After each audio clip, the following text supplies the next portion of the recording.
La petite bande plus foncée qu'on voit à l'image, elle correspond à une zone de test où on a fait déjà une partie des traitements pour voir si on arrivait à faire complètement résorber les zones de chantilly, donc les zones blanches, les taches blanches qui sont dues à l'humidité.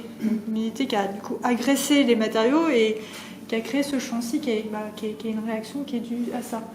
Donc la zone qui apparaît donc, de manière assez foncée, c'est la zone qu'on a réussi à on va dire entre guillemets, resaturer, à faire résorber le chantilly. Donc voilà, donc c'est le résultat qu'on espère obtenir sur toute la surface. Il y a plusieurs méthodes pour traiter des chantilly. On peut utiliser certains solvants et parfois aussi l'usage de résine naturelle, donc de vernis, peut fonctionner. Morgane a travaillé sur cette zone justement pour procéder au test et là on est plutôt dépoussiéré. Avec le pinceau et l'aspiration, on a retiré la couche moisie. On est en train justement avec le bâtonnet de travailler avec de l'eau déminéralisée et puis un coton pour justement retirer. Avant de faire le traitement, vraiment on a notre petit bâtonnet, notre petit morceau de coton et notre eau déminéralisée. Et en fait, aujourd'hui, c'est uniquement cet outillage, pour l'instant. Quand le plafond sera effectivement totalement nettoyé, en tout cas on va passer l'eau déminéralisée partout, on pourra ensuite passer à l'étape de l'antifongique au pinceau. C'est vrai que tous les cotons ne sont pas bons, je suis d'accord. Oui. Ouais.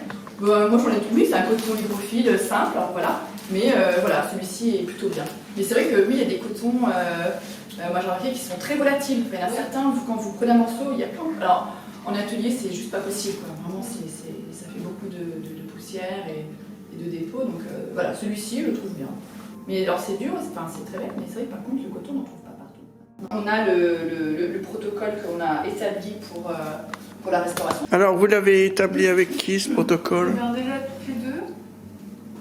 Et puis en accord avec le musée. Et puis en respectant les restaurations qui avaient été faites donc il y a 20 ans, notamment les petites bandelettes de toile, justement.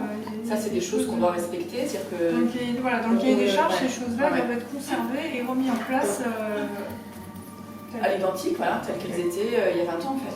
Il y a 20 ans, il y avait un comité scientifique certainement historique qui a décidé de conserver ces bandelettes de toile, parce qu'elles avaient un intérêt historique. Voilà. Là, elles ont été dégradées par le dégât des eaux. Elles ne sont pas d'origine, donc c'est vrai qu'on pourrait se dire, tiens, finalement, on les retire. Mais voilà, dans un souci vraiment de respect. Exactement. Et puis le respect des restaurations qui ont été faites auparavant. C'est vrai que c'est un métier qui certes, voilà, on va dire manuel, mais en tout cas, voilà, on est quand même dans l'action. Hein, mais par contre, ça demande aussi beaucoup de réflexion, beaucoup de concertation en fait.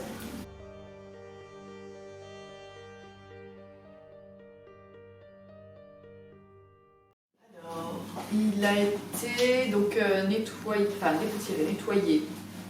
Il y a eu un traitement de fait également antifongique, donc contre les moisissures.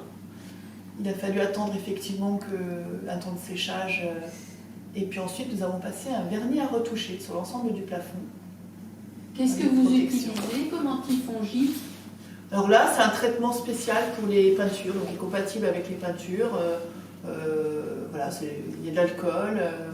C'est un mélange en fait que l'on a trouvé directement donc, pour les restaurations de peinture et qui est compatible tout à fait avec les matériaux et le support. Cette semaine, nous avons commencé donc les retouches. Donc la mise en valeur, en tout cas, donc nous reprenons les anciennes restaurations, elles ont été préservées, dégradées, effectivement, en partie. On le voit dans cette zone justement qui est beaucoup plus foncée, c'était certainement beaucoup plus ton sur ton, mais l'humidité, l'eau, les produits ont fait que ça a migré.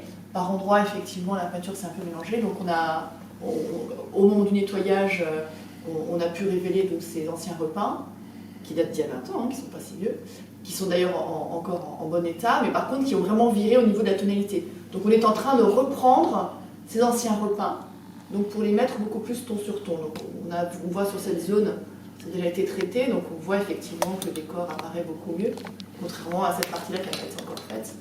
Et on voit, voilà, sur cet exemple-là, dans les blancs, dans les ivoires, les anciennes restaurations qui paraissent beaucoup plus foncées.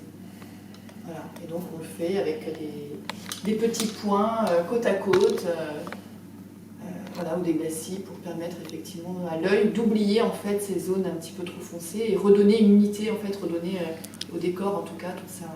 Et puis on s'est servi également des documents de l'ancien rapport de restauration qui avait été fait pour justement bien coller avec les restaurations précédentes, pour bien les respecter et puis avoir un geste et une retouche qui soit effectivement respectueuse des précédentes et puis vraiment comprendre ce qui avait été choisi à l'époque et puis donc faire de la sorte. Hein. C'est vrai qu'on a ici par exemple, on voit, c'est une fleur qui semble être un tournesol, il en manque quand même une grosse partie. C'est vrai qu'il y a 20 ans, le choix avait été de ne pas reconstituer ces parties-là en fait. C'est-à-dire que du bas, moi j'ai les yeux dessus vraiment, donc j'ai vraiment le motif qui est effacé. Je vois effectivement quelques fragments, mais je vois que toute cette partie ocre rouge, c'est la partie la couche de préparation, donc il en manque effectivement une bonne partie. Vous, peut-être du bas, l'œil a tendance à l'oublier, il voit la globalité. Et donc le choix avait été de ne pas reprendre excessivement ces zones. Comme là, effectivement, c'est une sorte de... Ça, c'est une palme, c'est pas une feuille d'acanthe, une palme. Il manque également de la couche picturale, il manque de la teinte. Mais visuellement, le motif est là. Et donc, c'était ce qui avait été choisi il y a 20 ans. Donc, nous, on le respecte. On essaye de nous coller, en tout cas, toujours à cette déontologie de l'époque. On cherche à créer en fait, une cohérence entre les différentes interventions pour pas que ce soit gênant à l'œil quand on regarde. Je se pose la question, hein, qu'est-ce qui a été fait, comment il faut qu'il y ait une certaine cohérence dans les interventions. C'est pour ça qu'on a décidé de faire une remise, on va dire une remise au ton des anciennes interventions, plutôt que de complètement tout refaire. Pour les retouches, donc, on utilise des matériaux qui sont spécialement conçus pour la restauration. Donc là, en l'occurrence, c'est des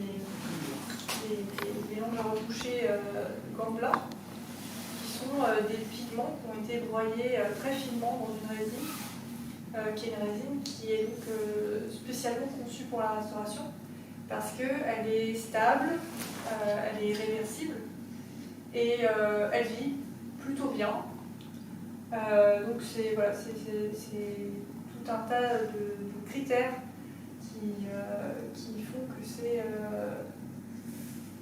des produits à retoucher qui sont particulièrement appréciés des restaurateurs. Et en plus, c'est des matériaux qui sont très agréables à utiliser, donc plein d'avantages. Et la réversibilité étant, je dirais, l'élément le plus important. C'est-à-dire que dans 50, dans 100 ans, si jamais la retouche a bougé, a changé de ton, si elle ne correspond plus, il faut que le restaurateur du futur soit capable de la retirer. Donc ça, c'est important. On est contente d'avoir déjà fait toute la partie traitement, conservation, voilà, nettoyage, et puis d'en arriver à ce stade-là où c'est encore beaucoup de temps, beaucoup d'heures à passer. Mais voilà, sereinement, je dirais. Oui, il ne risque plus d'y avoir de fâcheuses surprises. Non, normalement non. Les bandelettes, on va les reprendre, mais voilà, on ne s'en est pas occupé pour l'instant parce qu'on a voulu passer à cette partie-là, mais on n'aura pas de surprise. Quand vous faites une zone plus importante comme ce que vous êtes en train de faire, vous prenez quand même un tout petit pinceau.